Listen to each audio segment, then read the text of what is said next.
Hello friends, welcome back to my YouTube channel Raftaar study. तो आज हम जो टॉपिक करने जा रहे हैं वो है हमारा जीडीपी वेलफेयर, जिसका मैं हिंदी मीनिंग में यदि मैं बात करूं तो है सकल घरेलू उत्पाद कल्याण। क्योंकि दोनों जो मीनिंग है वो अलग अलग होती हैं। जीडीपी का मतलब होता है हमारा सकल घरेलू उत्पाद और वेलफेयर का मतलब होता है हमारा कल्याण करना।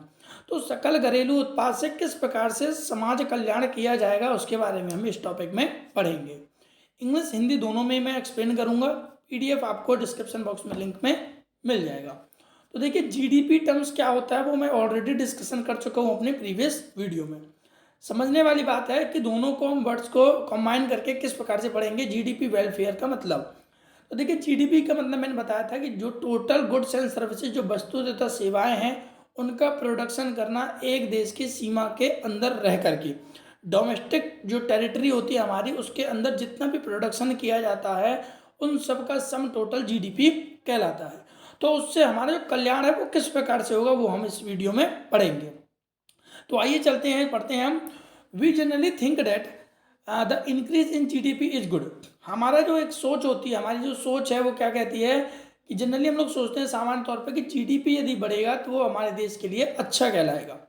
Increase in GDP is usually consider one of the chief goal of governments macro economics policy.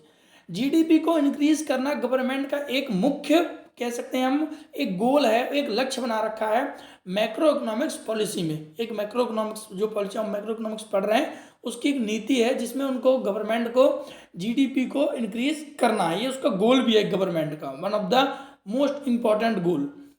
Because some serious problem arise, क्योंकि कुछ सीरियस जो प्रॉब्लम्स होती हैं वो अराइज होती हैं when we try to use GDP as a measure of happening और well being. जब हम जीडीपी को मेजर करने के लिए आते हैं तो हमारी कुछ प्रॉब्लम्स क्रिएट होती हैं। We now point out some of the limitations of GDP concept as a measure of welfare.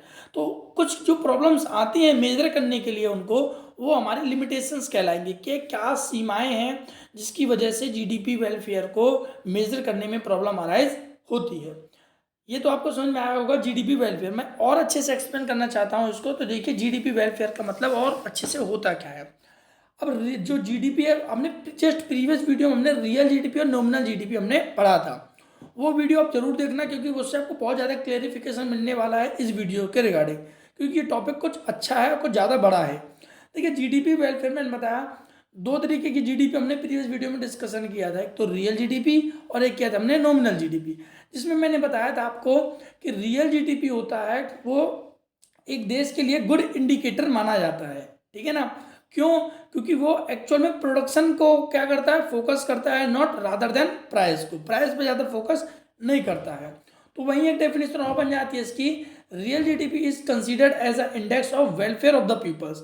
Real GDP है उसको, रियल जीडीपी को वेलफेयर माना जाता है लोगों के लिए। ऐसा क्यों माना जाता है? क्योंकि वेलफेयर ऑफ द पीपल, देखिए हम किसी लोगों का कल्याण कब कहेंगे कि लोगों का कल्याण हो रहा है, या कम कब कहेंगे कि क्या हम उनसे कुछ ले रहे हैं तब कहेंगे, कि हम कुछ को कुछ दे रहे हैं तब कहेंगे। तो देखिए वेलफेयर हम कब कहेंगे, welfare of the people is major in terms of availability of goods and service per person. ये मोस्ट इंपॉर्टेंट लाइन है, इसकी डेफिनेशन मैं डिस्क्रिप्शन बॉक्स में दे दूंगा आपको। वेलफेयर की क्या होती है, वेलफेयर ऑफ द पीपल्स। यदि आप चाहते हैं, if you want to write then you can write, ठीक है।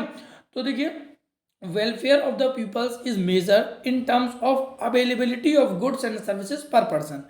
जो कल्याण है उसका कहने का मतलब है उसको जो मापा जाएगा, जो वस्तु तथा सेवाएं हैं प्रति व्यक्ति के हिसाब से अवेलेबल होनी चाहिए हमारे पास, तब तो हम कहेंगे कल्याण हो रहा है, ठीक है।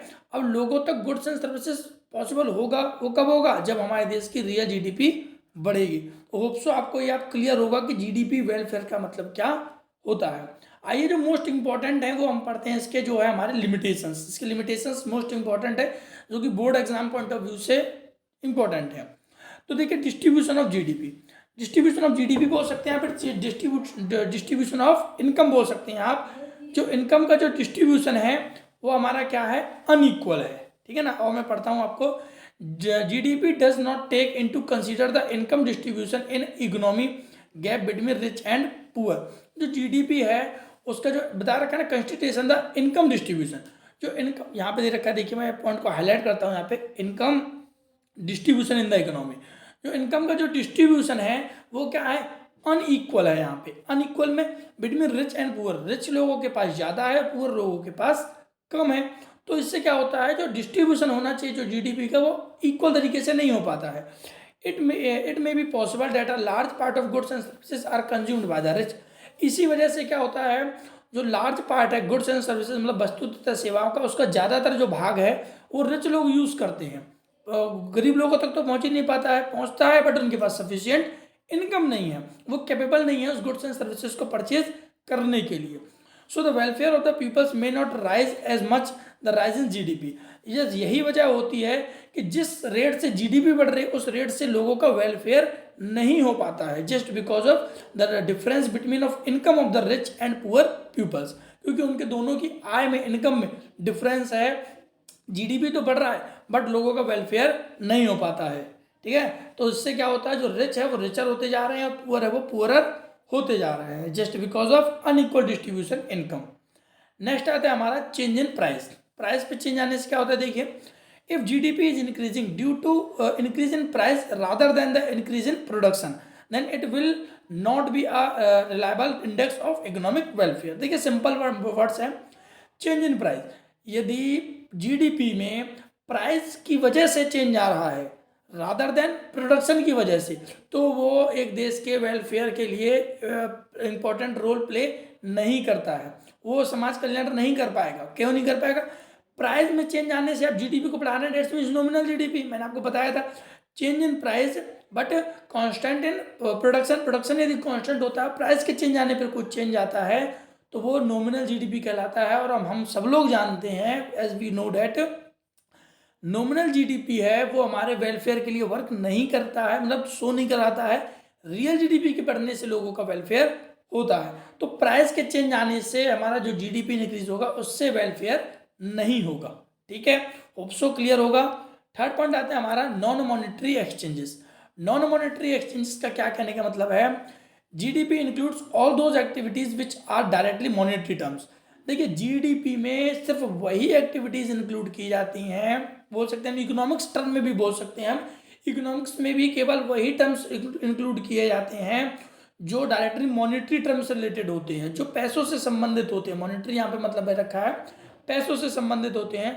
सो those activities like kitchen gardening which are non monetary exchanges. अब किचन गार्डनिंग मतलब समझ रहे हो आप, ठीक है, तो ये किचन वर्क हो गया, गार्डनिंग हो गया, ये सब क्या है, नॉन मॉनेटरी एक्सचेंजेस है, are not included in GDP. इसमें जीडीपी में इंक्लूड नहीं किए जाते हैं due to non availability of data, क्योंकि इनके पास, हमारे पास कोई डाटा नहीं है। और वही जब यदि मॉनेटरी टर्म में हम कोई भी रिकॉर्ड करेंगे तो हमारे पास डाटा होगा, और जिस चीज़ का डाटा क्रिएट होता है सिर्फ वही चीज़ इंक्लूड की जाती हैं। However these activities contribute to economic welfare. तो इस प्रकार से जो ये इकोनॉमिक कंट्रीब्यूशन ये लोग नहीं दे पाते हैं नॉन मॉनेटरी एक्सचेंजेस। जैसे पहले भी यही होता था कि हम वस्तु के बदले, बार्टर सिस्टम चलता था कि वस्तु के बदले में वस्तु को क्या करते थे, एक्सचेंज करते थे। आगे आता है हमारा एक्सटर्निटीज। एक्सटर्निटीज का मतलब हिंदी में होता है बाएं दाएं। अब ये समझते हैं एक बार। एक्सटर्निटीज रिफर्स टू दोज हार्म्स और benefit for which a firms is not paid और पेंसाइल्ड। It's two types. देखिए मैं बताता हूँ, एक्सटर्निटीज का कहने का मतलब है, externalities refers to a good and bad impact of economic activity without paying price और पेनल्टी फॉर डेट। समझ में आया, मैं बताता हूँ। एक्सटर्निटीज का कहने का मतलब है जिसका अच्छा और बुरा दोनों ही प्रभाव पड़ते हैं हमारी जो इकोनॉमिक आर्थिक क्रिया जो हम करते हैं उससे, हमारी जो वस्तु से जो गुड और बैड इम्पैक्ट जो पड़ता है हमारी इकोनॉमी पर, वो एक्सटर्निटीज कहलाता है। तो ये दो टाइप के हो जाते हैं हमारे, एक होता है पॉजिटिव और एक होता है हमारा नेगेटिव। तो दोनों समझते हैं।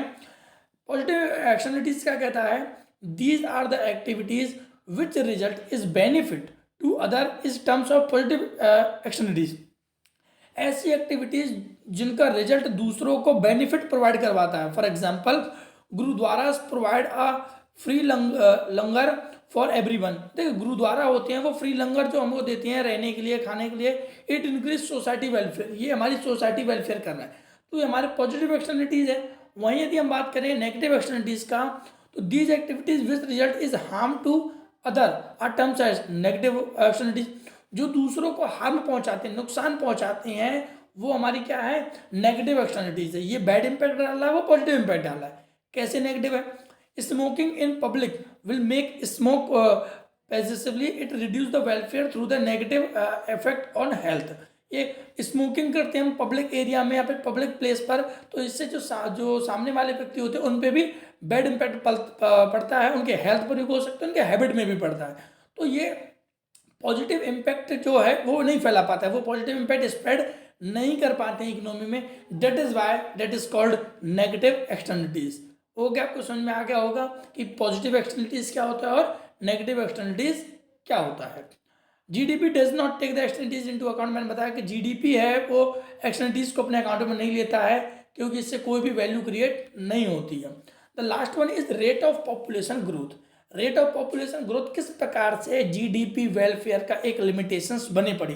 देखिए क्वेश्चन क्या है, आपको जब तक समझ में नहीं आएगा तब तक आंसर भी आप अच्छे तरीके से राइट नहीं कर सकते। क्वेश्चन ये है कि किस प्रकार से ये जो मैंने पॉइंट्स बोले थे कि distribution of income, non monetary exchanges, externality, किस प्रकार से एक लिमिटेशन बने हैं कि किस प्रकार से इनके होने से लोगों का कल्याण नहीं होता है। क्वेश्चन ये है हमारा, ठीक है। तो लास्ट आता है हमारा rate of population growth. GDP also does not take into account the rate of growth of population. GDP है ये क्या करता है, ग्रोथ ऑफ पॉपुलेशन को अकाउंट में नहीं लेता है, ठीक है, क्योंकि इससे कोई भी मॉनेटरी टर्म क्रिएट नहीं हो रहा है। If the GDP is increasing due to increasing in population, यदि जीडीपी बढ़ता है पॉपुलेशन के बढ़ने से, if the rate and growth of population are greater than, देखिए if the rate and growth of population की जो ग्रोथ है वो ज़्यादा है then the rate of growth of GDP के ग्रोथ से, then it decrease per availability of goods and services which would adversely affect economic welfare. हम सबको पता है कि यदि पॉपुलेशन है वो यदि ज़्यादा बढ़ने लग जाए जीडीपी के बढ़ने से, मतलब कि पॉपुलेशन ज़्यादा बढ़ रहा है, जीडीपी कम जो क्रिएट हो रही है हमारी, तो उससे क्या होगा, जो गुड्स एंड सर्विसेज है जो पर पर्सन हमने अवेलेबल करवा रखा था वो डिक्रीज हो जाएगा। इससे उल्टा इम्पैक्ट पड़ेगा हमारी इकोनॉमी पर, जो कि हमारी इकोनॉमी पर बैड इम्पैक्ट ही डालेगा। इससे जो लोगों का वेलफेयर है वो भी बिल्कुल भी नहीं होगा। तो ये हमारे 5 पॉइंट थे। एक पॉइंट और आता है वो मैं आपको बता देता हूँ, जो बुक्स में दे रखा है ज़्यादातर, composition of GDP. Composition of GDP का कहने का मतलब होता है कि जो कि कंपोजिशन ऑफ जीडीपी वेलफेयर नहीं करता है, वेलफेयर ओरिएंटेड नहीं होता है। जस्ट बिकॉज ऑफ, देखिए जैसे सरकार है हमारी, जो गवर्नमेंट है जो हमारी डिफेंस गुड्स को परचेज करती है, तो डिफेंस गुड्स में मतलब आप समझ रहे हो बम बारूद इनको परचेज करती है, तो इससे हमारा वेलफेयर तो होगा नहीं।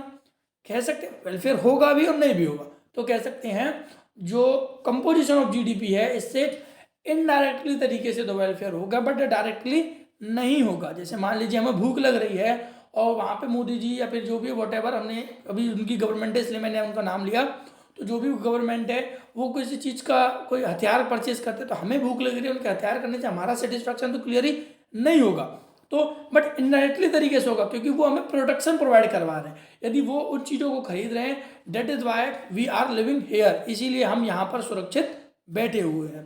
तो होप सो आपको वो अच्छे से क्लियर होगा कि जीडीपी वेलफेयर क्या है और इसके लिमिटेशंस क्या है। तो पीडीएफ है इस पूरी की, वो आपको डिस्क्रिप्शन बॉक्स में मिल जाएगा, और किसी भी प्रकार का आपको डाउट होता है तो आप कमेंट बॉक्स में जाकर के कमेंट कर दीजिएगा। Thank you. लाइक और सब्सक्राइब करना ना भूलें।